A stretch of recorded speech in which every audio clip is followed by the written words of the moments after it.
Hello, and here's a very special episode of Storytime with Charlie. Because it's almost damn near 3 in the morning, and I drank coffee, and I've been doing stuff around the house, and I'm just pumped up and I can't sleep. I almost went Facebook Live with this, but I decided not to. This episode I'm going to call some Hollywood stories or something stuff. It kind of starts, we talked about this in the last video, how I took some martial arts when I was younger. When I was 17, for about 7 months, I went 4 nights a week learning martial arts. I still work out some of that stuff to this day. It's something that I just became part of my life a little bit. Our martial arts instructor explained to us, he said, you can't learn how to fight without fighting. Okay? But you can't just go fight anybody because you're just going to get in trouble.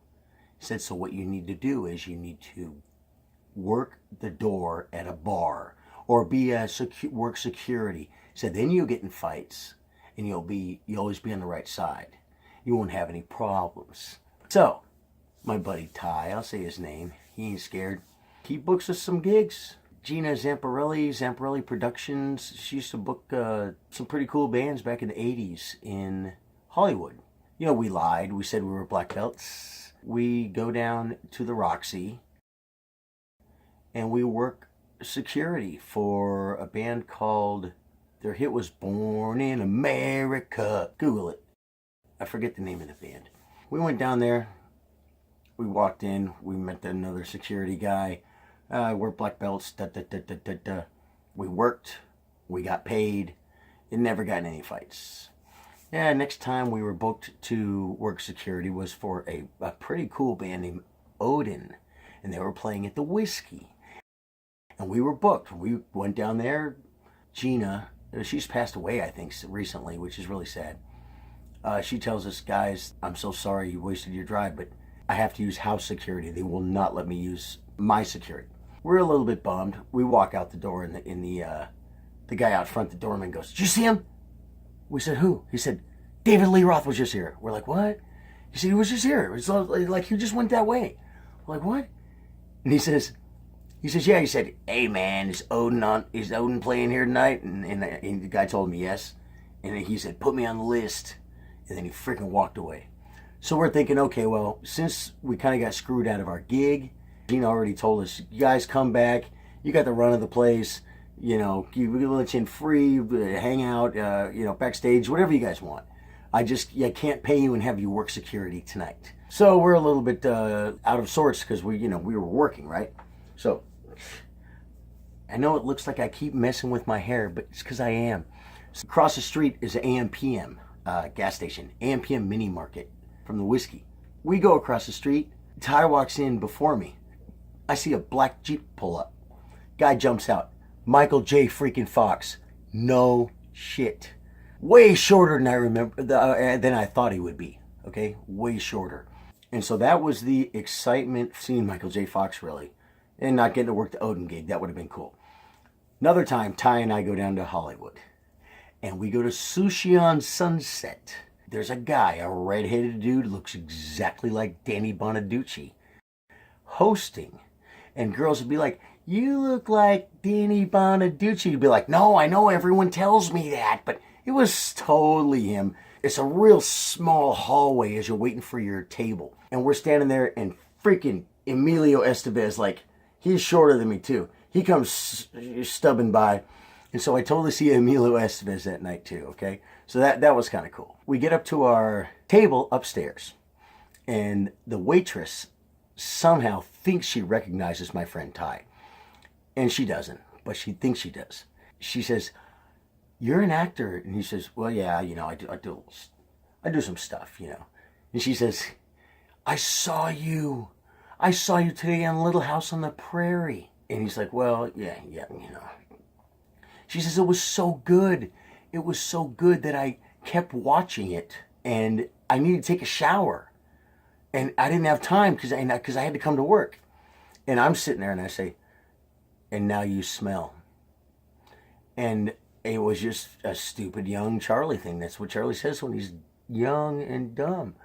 So 25, 30 years later, whatever, and now you smell is it's a little joke between me and Ty. It's one of the good ones. Another time I went down there with my ex and my couple of cousins. We just said, let's go check out bands. So we go to the Whiskey. We're checking out bands. I saw the Black Rebel Motorcycle Club, BRMC. They were so loud. Never heard of them before. They were good. It was very enjoyable music. We're out on the sidewalk. Yeah. Gwen Stefani and the little bass player that she used to be with, it's back when her hair was pink. They were standing right there next to us in front of the Whiskey. And so we're just like out there smoking a cigarette and Gwen Stefani standing right there. So that was pretty cool too. Yeah, I met Gene Simmons at a bar one time. And you leave people alone. But it was Gene Simmons, and I had my chance. So I just walked right up to him and said, I got to meet you, man. Boom, stuck a hand out. He shook my hand, and he gave it to me, and that was cool. So that was cool. Oh, yeah, I'll tell you a funny one. We did a gig in Hollywood with my cousins, Nick and Joey, and my brother Dylan. We went to eat afterwards at a Chinese restaurant. And at that Chinese restaurant was a guy, what's his name? Keanu Reeves. And he was hot because it was right when, like, the Matrix movie was out, okay? Like really big. We see Keanu Reeves. What do? You leave him alone, right? Same time we saw the other guy. What's the guy from Baywatch? The big, tall Hasselhoff, Knight Rider, right? We see Knight Rider guy. You leave him alone. You don't bother these people, Oh, man, I'll tell you about Bette Midler in a second. But Keanu Reeves. I'm outside smoking a cigarette. My brother and Mario's a whole nother story time. Mario's great. We're out front. Keanu Reeves comes out. His car pulls up. And it's like just a regular limo. It wasn't like, it was just an expensive Mercedes. It wasn't a stretch. He had a daughter with him. She might have been like 10 or 11. So we're standing outside and he comes out. Well, I don't know if you know this, but Keanu Reeves is a bass player. He plays music. And Mario's a drummer. Dylan's a drummer. I play guitar. And this is the kind of stuff Mario pulls off because Mario says, and it's just us. It's like us four. And Mario goes, hey man, we need a bass player. And Keanu Reeves kind of looked over and just kind of smiled and kind of laughed.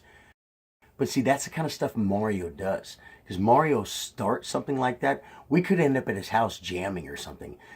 Because Mario opens doors like that. Well, that never happened. His daughter came out, the driver, boom, they drove away. Bette Midler, we were at a jazz club watching Latin jazz. And the keyboard player from Prince was playing that night, which is really awesome. I don't know the guy, but I'm sure he was, there we go again. Hey, it's 3 a.m. Give me a second. So the keyboard player from Prince is there, all these high level musicians. And we're sitting there watching the show. Bette Midler walks in and sits down across the table from us. She's right there. And she was with a girl, I can't remember her name, but you know who she is. Well, let me see if I can back up for this. I can't even do it. Hey, Mickey. I'm not going to do that.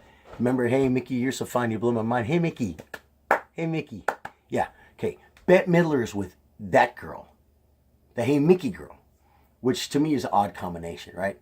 We finished the show and everything else, and it just so happens, this was not planned, but they leave right before us, and we're behind them.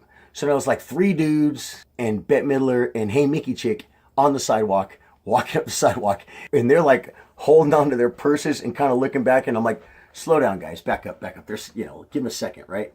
We're not going to do anything, but they were being aware. Well, I ended up Googling it later, and that Hey Mickey girl is a choreographer, and one of the people that she does work with is Bette Midler. So that's how I got to see Bette Midler that time too. Hey Mickey chick, so sorry I don't know your name. You've done better than me in music so far, so that's the time I got to see Bette Midler, and I think she's probably the biggest superstar that I ever met. I would say Bette Midler is for sure. Gene Simmons is pretty big. I think Bette Midler is bigger, in my opinion. These are some Hollywood stories.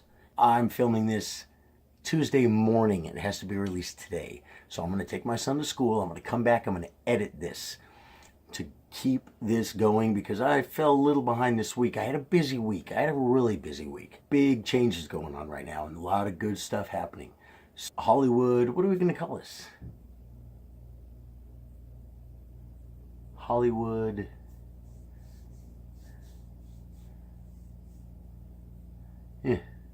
No. Hollywood stories.